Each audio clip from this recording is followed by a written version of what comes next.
Bonjour à vous et bienvenue dans cette première vidéo de chronique naturopathie. Donc pour ceux et celles qui ne me connaissent pas, je m'appelle Coralie Béguin, je suis naturopathe, youtubeuse, conférencière, coach, j'ai différentes casquettes et je suis surtout spécialisée dans les troubles digestifs chroniques, dans tout ce qui concerne le tube digestif, donc intestin irritable, colopathie fonctionnelle, RCH, etc.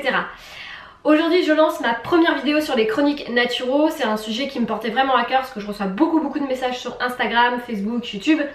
Et j'avais envie en fait de vraiment mettre à contribution toutes les questions que vous me posez, que vous me posez par écrit, en fait de pouvoir les divulguer en fait mes réponses justement par vidéo. Je me suis dit que ça allait être beaucoup plus intéressant de traiter en fait vos questions par vidéo parce qu'il y a de nombreuses personnes souvent qui me posent les mêmes questions et je me suis dit justement que ça allait pouvoir aider d'autres personnes.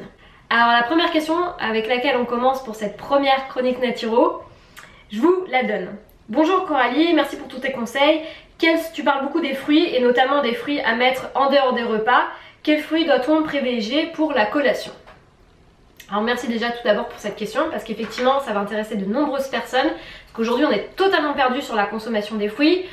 On nous dit dans les médias 5 fruits et légumes par jour et très souvent ce qu'on voit c'est que y a beaucoup de personnes mais qui pensent bien faire en fait encore une fois, hein, donc on n'est pas là pour juger, qui se disent moi je mangeais beaucoup de fruits. Mais même moi, avant de faire de la naturopathie, j'en faisais partie. Je faisais partie de ces personnes-là qui mangeaient énormément de fruits en pensant bien faire les choses.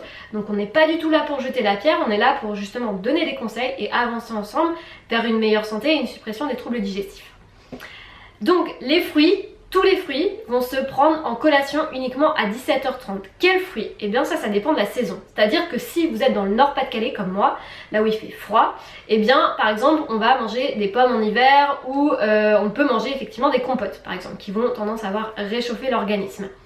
Si vous êtes un tempérament très frileux, je vous déconseille de manger beaucoup de fruits l'hiver parce que le fruit va tendance à avoir à rafraîchir l'organisme et donc ça va pas forcément être bénéfique pour les personnes qui ont déjà la goutte au nez ou qui ont du mal à digérer ou qui sont très frileux et qui ont une perte d'énergie, notamment via les mains ou les pieds qui sont atteints du syndrome de Raynaud, donc les mains et les pieds froids tout le temps.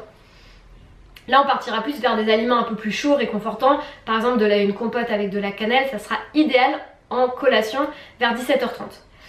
Pour les autres personnes qui vivent dans le sud de la France ou dans d'autres pays où il fait très chaud et qui ont un métabolisme qui combure bien, c'est-à-dire qu'ils ont tout le temps chaud, vous voyez c'est les personnes qui ont souvent chaud, et bien effectivement on recommandera en tout cas de plus manger tout type de fruits. Ça peut être aussi bien des agrumes que des cerises, du melon, de la pastèque, ce genre de choses qui vont être des très bonnes sources en fait de fruits, d'apport en termes de minéraux, de vitamines, surtout s'ils sont consommés à cette heure-là.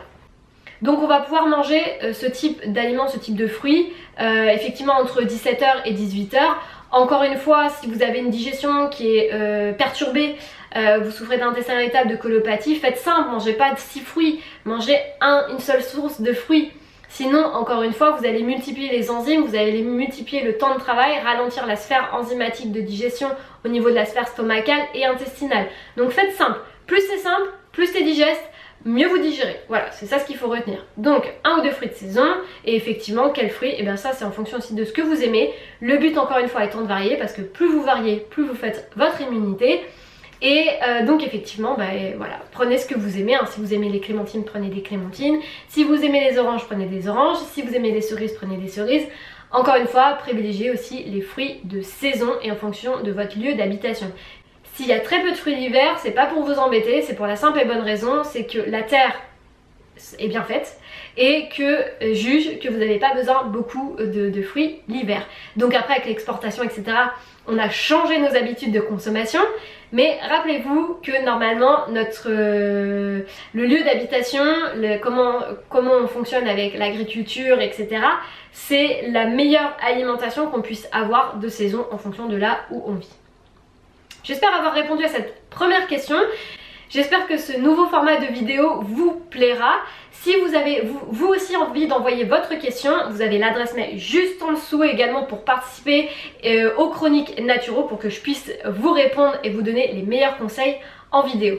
Si cette vidéo vous a plu, n'hésitez pas à la partager. Je suis sûre que ça pourra aider et impacter d'autres personnes. Prenez soin de vous. Merci à vous tous pour toute la contribution. Merci d'être là sur les réseaux sociaux. Merci d'être là sur Instagram. Merci de me poser ces questions. Ça me met vraiment en joie et en énergie de pouvoir vous aider à avancer. Prenez soin de vous.